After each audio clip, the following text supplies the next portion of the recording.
TV 타임즈. 더 막내 작가와 함께 시선 집중의 문을 열겠습니다. 어서 오세요. 네, 안녕하세요. 더막갑니다. 새해 복 많이 받으시고요. 네, 새해 복 많이 받으세요. 새해에도 삐딱한 정신에 입각해서 주요 뉴스 챙겨 드릴 텐데요. 일반인님, 오, 새해 첫 방송이라고 JB 머리 정갈하게 넘기고 왔네요. 와, 진짜 네. 눈썰미 좋으시다. 이야, 그러게요. 조금 전에 빗고 왔습니다. 네. 네, JB가 새해 다짐으로 머리를 열심히 빗었습니다. 네, 새해 첫 방송 아니고 지난주 토요일에 새해 첫 방송이었습니다. 그렇죠, 그렇죠. 네. 네, 평일 방송 처음이시라서 네. 이렇게 말씀해 주신 것 같고요. 고세원님, JB 형님, 더막가님 포함 제작진 분들 새해 복 많이 받으시고 올 한해도 삐딱하게 시작합시다 라고 해주셨고요. 네, 우리 촌철님들 새해 강령하시기 바랍니다. 네. 박영민님은 매번 팟캐스트로만 만나다가 종배 형님 말씀 들으러 생방에 왔습니다. 새해에도 삐딱선 정신 화이팅 해주셨는데요. 시작해볼까요? 네. 새해에도 이렇게 많이 만나주시면 좋을 것 같습니다. 네. 자, 뉴스와 분석이 함께하는 제이비타임즈 오늘 주목할 뉴스들 챙겨드리겠습니다. 첫 번째 뉴스는 어떤 건가요? 게임 미디어 인벤이라고 있답니다. 여기에 지난 1일 윤석열 후보 서면 인터뷰 기사가 실렸어요. 이 게임의 사행성과 사용자들의 게임 중독을 규제하는 법률 개정에 원칙적으로 찬성한다. 이런 내용이었습니다. 그런데 다음 날 윤석열 후보 페이스북에 올라온 글은 내용이 좀 달랐어요. 게임은 결코 질병이 아니다. 지나친 사행성이 우려되는 부분 이외에는 게임에 대한 구시대적인 규제, 이건 신중해야 한다. 네. 이런 요지의 글이었습니다. 하루 사이를 두고 좀 앞뒤가 맞지 않는 내용이 올라온 거죠. 그래서 이 도대체 어떻게 된 건가 배경이 궁금했는데 하태경 의원이 SNS에 글을 올렸습니다. 네. 이 SNS 글을 보면 서면 인터뷰가 윤석열 후보에게 보고조차 되지 않았다는 걸 확인했다. 오호. 이렇게 밝혔고요. 게임은 2030 세대에게 지대한 영향력을 끼치는 이슈인데 이런 큰 문제를 후보 본인도 모른 채 후보 이름으로 내는 현재 선대위는 심각한 문제가 있다. 네. 후보 패싱한 관계자를 찾아내 일벌백계해야 한다. 네. 이렇게 주장을 한 겁니다. 후보 패싱이라는 말까지 등장을 했는데 또다시 메시지 혼선을 자초한 셈이 됐습니다. 자, 이 대목에서 또 한 분을 소환을 해야 되는데요. 김종인 총괄 선대위원장입니다. 본인이 직접 나서서 뭐라고 이야기를 했냐면 내가 지금은 좀 직접적으로 모든 걸 관리를 하려고 그런다. 이렇게 이야기를 했어요. 메시지에서부터 모든 연설문이 전부 유권자에게 제대로 반영이 될 수 있고 유권자가 그걸 보고 판단할 수 있는 능력을 기를 수 있도록 적극 개입을 할 것이다. 이렇게 네. 말한 거거든요. 여기서 밑줄 그어야 되는 부분은 연설문입니다. 김종인 총괄이 메시지를 직접 관리하겠다면서 그 대상으로 삼은 게 연설문인 건데 조금 범위를 넓히면 서면 인터뷰 같은 경우도 관리 대상에 들어갈 수 있다고 봐야 되겠죠. 네. 연설문 같은 경우는 미리 체크가 가능하다고 한다면 서면 인터뷰 내용도 마찬가지일 테니까요.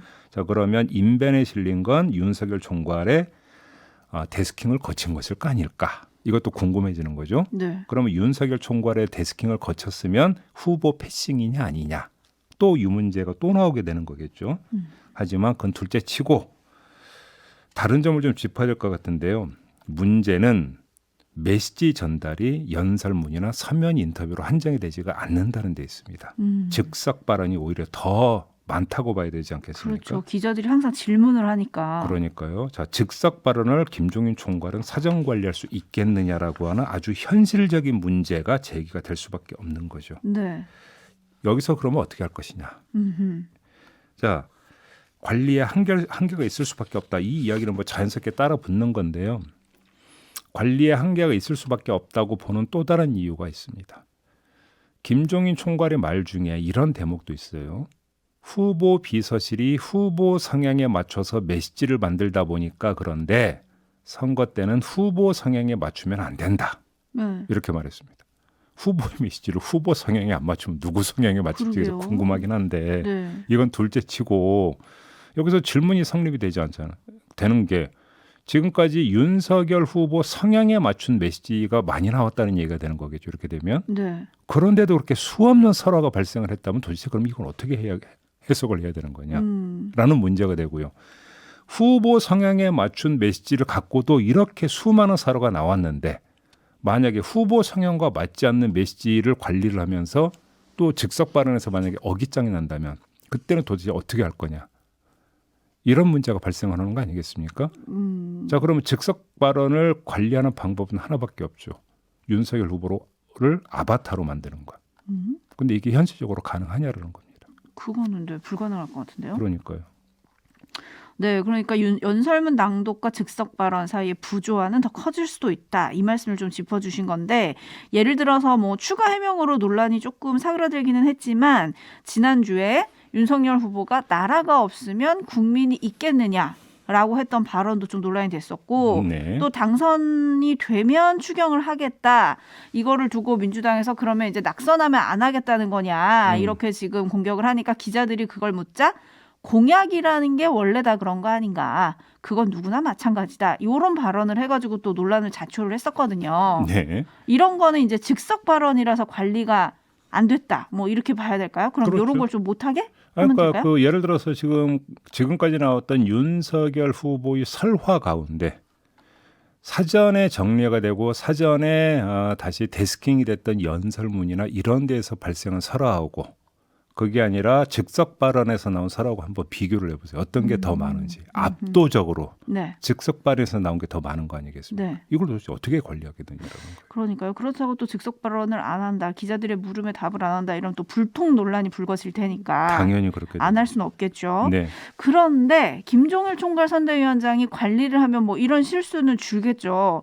하지만 메시지를 대놓고 관리할 경우에 후보에게 또 어떤 영향을 미칠 것인가 이걸 또 생각을 해봐야 되는데 네. 그거를 생각해보게 하는 장면이 어제 있었습니다. 네. 코로나19 자영업 피해 현장 간담회 후에 공약을 발표하는 윤석열 후보의 목소리 잠깐 들어보시죠. 먼저 한국형 대출 감면 이 프로젝트라는 공약을 하나 발표를 하겠습니다. 네. 공식 이름은 한국형 반값 임대료 프로젝트입니다. 그래, 이름을 뭐 그렇게 붙일까? 그럼 반값, 한국형 반값 임대료 프로젝트. 그리고 그럴까? 이거 한번 더 읽어줄까? 네.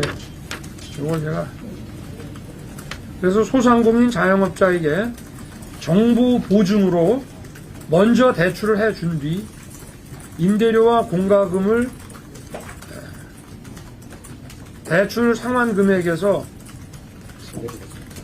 50% 그죠? 다 하는 건 아니잖아요. 우리가 아까 50이라고 얘기했어요. 50%를 제외해주는 한국형 대출 감면 프로그램 도입을 실시할 것입니다. 네, 지금 A4 용지를 들고 읽는 모습이 있었고요. 유튜브로 보신 분들은 아마 화면을 보셨을 텐데, 네. 그리고 옆에서 이제 정정해 주시는 분이 계시죠. 아마 보좌관으로 저희가 예상이 되는데 어떻게 들으셨어요? 저 개인적으로 그냥 느낌을 말씀을 드리겠는데요. 느낌? 그냥 네. 개인적 느낌이라는 걸 전제하고 말씀을 드리면 윤석열 후보가 대독자 같다라는 느낌을 받았습니다. 대독자. 대신 읽는 사람을 대독자라고 그러고 네, 윤석열 후보는 주인공이 되어야 되는데 그렇죠. 후보니까요. 네, 내용의 주인공은 따로 있고 윤석열 후보는 그냥 대독만 하는 사람 같은 느낌. 이게 하나가 있었고요. 그 대출 감면 프로젝트라고 했다가 옆에 있는 사람이 한국형 반값 임대료 프로젝트라고 정정을 하지 않습니까? 네, 근데 대출 감면 프로젝트를 이야기할 때도 원고를 보고 이야기를 하지 않았나요? 네. 제 눈에는 그렇게 비쳤거든요. 그러면 그냥 그 즉석에서 윤석열 후보가 이 한국형 대출 감면 프로젝트라고 하는 용어를 만든 게 아니라 원고에 또 그렇게 쓰여 있는 것 같은데 옆에 있는 사람은 그 정식 명칭은 또 다른 거라고 이야기를 한다면 제가 볼 때는 윤석열 후보를 둘째 치고 선대위 실무 라인에서도 뭔가 지금 정리가 안 돼 있는 거 아니냐. 이런 추정도 가능해지는 거겠죠. 어허, 네, 그 부분도 좀 확인을 해봐야 되겠네요. 네. 그리고 이제 이렇기 때문에 이제 김종인 총괄위원장이 자신이 모든 메시지를 관리하겠다 이렇게 나온 거잖아요.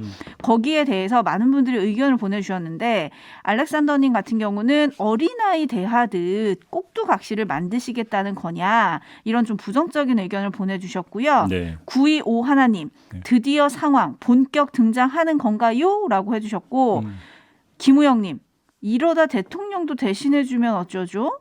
CSJ님, 대통령 되면 수렴청정 한다는 말인가요? 라는 의견을 좀 보내주셨고요. 희망의 대안님은 관리 대상이라니 대선 후보에게 하는 말이 맞나요? 라는 의견도 보내주셨고, 이거는 네, 박영민님은 얼굴마당 같습니다. 이런 의견도 보내주셨는데 아주 부정적인 의견들이 좀 있으시네요. 참고로 방송사의 보도국이나 신문사의 편집국에는 국장이 계십니다. 그렇죠? 그렇죠. 국장은 그날 나가는 보도를 총괄하고 있는 사람입니다. 그럼 그 국장님들은 자사 지면이나 화면에 나가는 보도를 전체를 다 보는 줄 아십니까? 못 봅니다. 네. 네. 나는 조선의 고모다님, 리더가 되어야 할 것이 리더군요. 이게 영어인데요. 앞에는 R과 L 발음이 그렇죠. 참 어렵죠. 네, 그렇습니다. 네. 그래서 이제 김용호 전 국회의장, 어떻게 보면 당의 원로라고 할 수 있죠. 네. 이분이 새해 국민의힘에 보내는 쓴 약 3봉지, 아마 이준석 대표의 비단 주머니 3개를 조금 인용하신 게 아닌가 싶은데, 쓴 약 3봉지라는 제목으로 글을 올리셨습니다. 네. 그러면서 윤석열 후보를 향해서 정책과 기본 방향은 되돌아보고 어투, 행동, 인사법 모두 바꿔야 된다. 말을 하는데 메시지가 없다. 말에 절제가 부족하면 실언, 허언처럼 들린다. 소리는 거칠고 강하지만 핵심도, 강조점도 불분명하다. 간절함이 없다. 뭐 이런 얘기를 쭉 늘어놓으셨거든요. 네. 그래서 진정성으로 승부를 봐야 된다라고 하셨는데, 요런 게 어떻게 해법이 될까요? 제가 볼 때는 하나만 한 소리 같은데요. 네? 왜냐? 어투, 행동, 인사법 모두 바뀌어야 된다고 했고, 네. 눈빛과 숨결, 몸짓과 목소리도 주의를 해서? 기울여야 된다고 그렇죠. 했거든요. 거기서 간절함이 배어나와야 된다라고 했어요. 한마디로 정리하면 그건 전신 성형입니다. 아하. 한순간에 이게 가능한 얘기가 아니잖아요. 네. 솔직히 말씀을 드려서. 네. 이거는 윤석열 후보가 가능하지 않다가 누가 되더라도 이거 한순간에 이거는 가능하지가 않아요. 수십 년간 살아오면서 배어있는 게 어떻게 하루아침에 다 바뀌어집니까? 바뀌고 싶겠죠. 근데 바뀔 수 있는 훈련으로 통해서, 트레이닝을 통해서 바뀔 수 있는 것과 당장 못 바뀔 게 있는 거죠. 네. 근데 그런 걸 구분하지 않고 다 바꿔야 된다고 한다면 그건 맞는 말이죠. 당연히 맞는 말인데 효과가 있는 말이냐는 또 별개의 차원이 되는 거 아니겠습니까? 제가 볼 때는 불가능한 이야기를 훈수 두고 있다. 저는 이렇게 생각합니다. 그래서 그럴까요? 이제 바꾸는 거를 거친 입에서 정책적으로 좀 바꾼 것 같습니다. 윤석열 후보가 어제 하루만 해도 한 4개 공약을 쏟아냈어요. 그러면서 네. 이제 새해 시작을 정책 행보로 열었는데, 지난주에는 조금 입이 거칠어지셨었잖아요. 네. 그래서 네거티브 얘기가 좀 있었는데 이제 네거티브 조금 뒤로 물러내고 정책으로 다가가겠다는 의지, 요게 이제 새해 밝히신 건데 어떻게 효과가 좀 있을까요? 효과 이전에 저는 이건 반길 일이라고 생각합니다. 제발 좀 이렇게 좀 하세요. 그렇죠, 이건 여야 그렇죠. 후보 막론하고 모두에게 드리는 말씀인데요. 아니 지금 국민이 대통령 선거에 관심을 두고 누가 대통령이 되는데 촉각을 곤두세우는 이유가 뭐겠습니까? 누가 대통령이 되느냐에 따라서 국가 정책이 어떻게 바뀌고 내 삶이 어떻게 바뀌는 거냐, 이것 때문이잖아요. 본령은 정책이잖아요. 그렇죠. 인기 투표하는 거 아니잖아요. 그렇죠. 그런 점에서 정책에 무게중심을 두는 건 제가 볼 때는 너무나 당연한데 너무 늦었죠. 솔직히 말씀을 드려서. 아직 뭐 있으니까요, 시간이. 네. 근데 문제는 정책을 꺼냈는데 관심은 단일화로 옮겨가고 있다. 이거 아닐까요? 제이비타임스 다음 주목할 뉴스 전해주시죠. 신년 여론조사 결과가 쏟아지지 않았습니까? 네. 저희가 잠시 후 3부에서 이거 입체 분석을 좀 해보긴 할 텐데요. 그러니까 그건 건너뛰고 여기서 딱 하나만 짚겠습니다. 안철수 후보인데요. 뭐 수치의 차이는 있지만 안철수 후보의 지지율이 상승 추세를 보이고 있다. 이렇게 이야기할 수가 있습니다. 네. 관련해서 안철수 후보를 향해 단일화에 대한 질문이 쏟아지고 있습니다. 이에 대한 안철수 후보의 답은 한마디로 NO, 이거 아니겠습니까? 노. 네. JTBC와의 인터뷰를 보니까 단일화는 생각 안 하고 있다. 나는 그렇게 정치공학적으로 생각하는 사람이 아니다. 뚜벅뚜벅 계획대로 가는 사람이다. 이렇게 딱 잘라 말했고요. 자, 그러면 안철수 후보가 생각하는 계획이라고 하는 게 뭘까? 이게 궁금한데 네. 이런 말이 있더라고요. 설 연휴인 이번 달 말에 3강 후보로 도약할 것이다. 그리고 기대한다.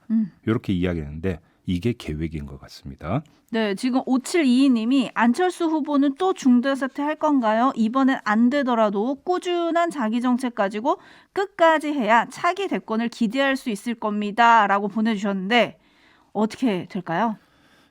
지금 시점에서 안철수 후보에게 단일화 여부를 물어보는 건 되게 어리석은 짓이라고 저는 생각합니다. 아, 그래요? 예. 많은 언론이 그렇게 썼던데. 네. 그래서 그 삐딱선 타야죠. 네네. 네.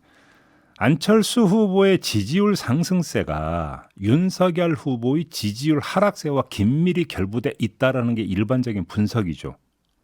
이 분석에 따르면 안철수 후보는 윤석열 후보의 대체제로 선택이 되고 있는 겁니다.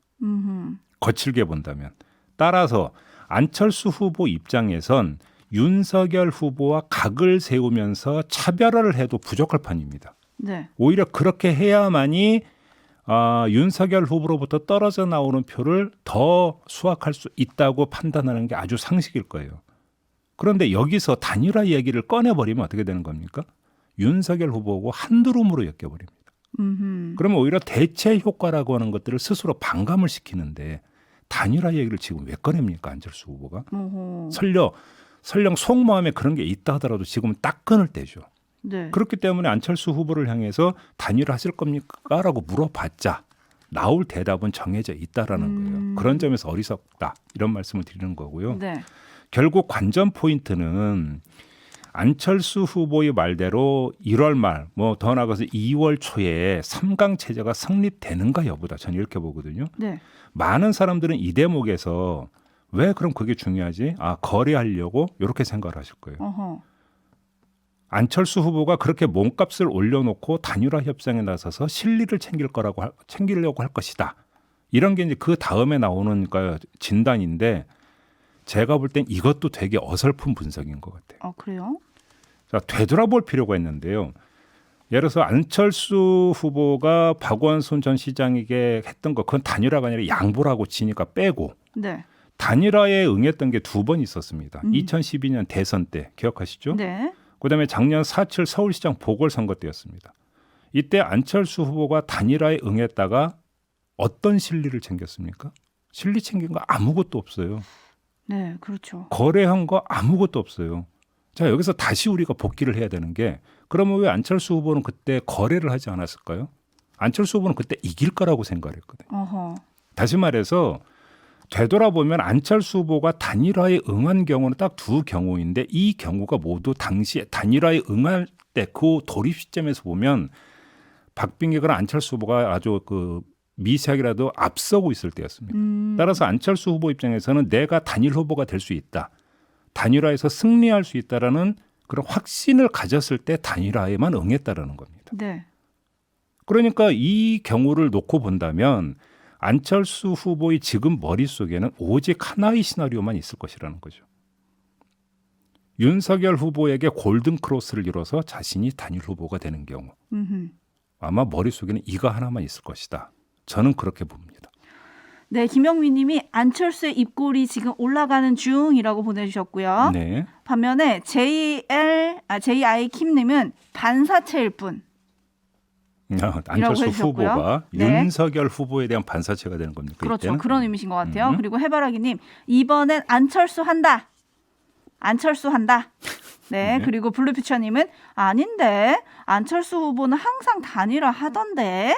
이렇게 또 의견을 보내주셨는데 네. 어쨌든 내가 단일 후보가 될 거다. 이걸 지금 안철수 후보가 생각하고 있다는 거잖아요. 네. 근데 그렇게 되려면 사실 아직 지지율을 좀 많이 끌어올려야 하거든요. 그러니까 네. 그러면 킬러 콘텐츠 비장의 무기가 뭐예요? 그건 비장의 무게는 그 비장이잖아요. 비장. 네. 꺼내겠습니까? 지금은 뭐 언젠가 뚜벅, 꺼내겠죠. 뚜벅? 네. 네. 이건가요? 뚜벅뚜벅. 네. 그렇게 될 수도 있겠죠. 알겠습니다. 네. 네, 뉴스와 분석이 함께하는 JB타임즈 다음 주목할 뉴스는 오디오로 먼저 만나보시죠. 우리 국민으로 추정되는 신원 미상자 1명이 강원도 최전방 철책을 넘어 월북했습니다. 1월 1일 야간에 동부전선 DMZ를 통해 미상인원 1명이 월북한 상황이 있었으며 군 당국이 뒤늦게 확인해보니 월북자가 감시 장비에 처음 포착된 건 무려 3시간 전이었습니다. 오후 6시 40분 GOP 철책을 넘어가는 모습이 고스란히 CCTV에 찍혀 있었고 철책에 설치된 감지 센서도 정상 작동해 초소 상황실에는 경보까지 울렸습니다.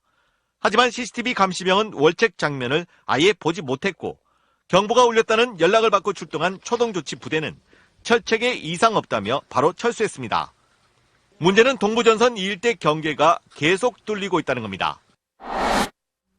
네, 말 그대로 계속 뚫리고 있다라는 거죠. 네. 이곳이 어디입니까? 22사단 관할 지역이라는 거 아니겠습니까? 네. 2012년에 노크 귀순이 있었습니다. 2020년에 월책 귀순이 있었고요. 2021년 작년에는 해엄 귀순이 있었습니다. 네. 이게 모두 22사단 관할 지역에서 벌어진 건데 이거는 전부 귀순이었는데 이번에는 월북입니다.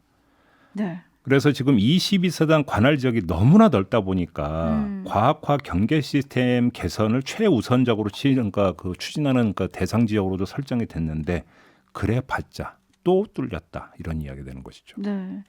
어떻게 해야 될까요, 이거? 그러니까 아무리 과학화하면 뭐 합니까? 조금 전에 뉴스 리포트에도 나왔잖아요. CCTV에 찍혔지만 감시병이 인지하지 못했다라는 거고 네. 경보가 울렸지만 초동조치 부대는 철책 이상 유무를 발견하지 못했다라는 거고 아이고. 결국은 대응은 과학이 하는 게 아니라 장병이 하는 건데 네. 여기서 구멍이 뚫리면 방법이 없는 거잖아요. 아무리 그렇죠. 과학화해봤자. 네. 그런 점에서 이거는 뭐 여기다가 뭐 센서 더 설치한다고 되는 성질의 문제가 아니다. 뭔가 좀 다시 검토가 필요하다는 점을 좀 말씀을 드리고요. 또 한 가지는 월북자의 신원은 지금 전혀 모르잖아요. 누군지. 네. 월북자의 신원은 오리무중이고 거기다가 월북 이후의 생존 여부도 현재로서는 오리무중이거든요. 제가 이 말씀을 드리는 이유가 지금 북한이 코로나 방역 때문에 어떻게 하고 있냐 월경자를 발견 즉시 사살하고 있는 그러니까요. 이런 상태거든요. 그래서 이 사람이 지금 월북한 이후에 어떻게 되는지를 지금 아무도 모르고 있기 때문에 이게 어떻게 되는지 좀 궁금한 대목이죠. 그러니까요. 아직 그 뉴스가 전해지지 않고 있던데요. 네. 네, 좀 빨리 그건 좀 확인이 됐으면 좋겠다 이런 생각이 있고요. 네. 9039님, 22사단 그래서 별들의 무덤이라는 이야기까지 있죠. 사고가 하도 자주 나가지고 사단장들이 자주 날아가신다는 뭐 이런 거죠. 빈첸시오 드폴님이 뚫어뻥이냐? 라고 해주셨고요. 속 시원한 한가스 명수님은 원래 99명이 한 명도도 못 잡는 법입니다. 라고 해주셨는데 예, 맞아요. 그래도 여기는 잡아야 되는 곳이잖아요. 잡아야 되는 곳이라서 그거는 조금 군이 좀 질타를 받고 이번에 좀 대책을 내놔야 되지 않을까라는 네. 생각이 있습니다. 네. 근데 한편에 오늘 조간들 보니까 여기가 그 9.19 남북군사 합의에 따라서 병력을 철수시키고 경계 감시 장비만 설치해 놓은 곳이라서 만약에 병력이 있었다면 즉각 대응이 가능하지 않았겠냐 이런 지적을 하던데요. 그게 9.19 군사 합의 때문에 병력을 철수시키기 전부터 문제가 있었죠. 아까도 말씀드린 노크 기순이 언제입니까? 2012년이거든요. 그렇죠. 9.19 군사 합의는 언제 있었습니까? 한참 뒤고. 그렇죠. 이게 작전 지역이 아마 사단 중에 그러니까 제일 넓은 곳으로 저는 알고 있어요. 네. 이렇게 되다 보니까 아무리 그러니까 군 병력을 투입을 한다고 한계가 있는. 그래서 요거 좀 조정이 필요하지 않느냐라는 얘기도 사실은 그 전부터 군에서도 많이 나왔던 걸로 저는 알고 있거든요. 네. 그런 점에서 좀 그러니까 전면적인 좀 재검토가 좀 필요하다 이 말씀만 드리겠습니다. 네, 재검토해 주시기 바라겠습니다. 네, 자 이렇게 마무리하죠. 더마카 수고하셨습니다. 고맙습니다.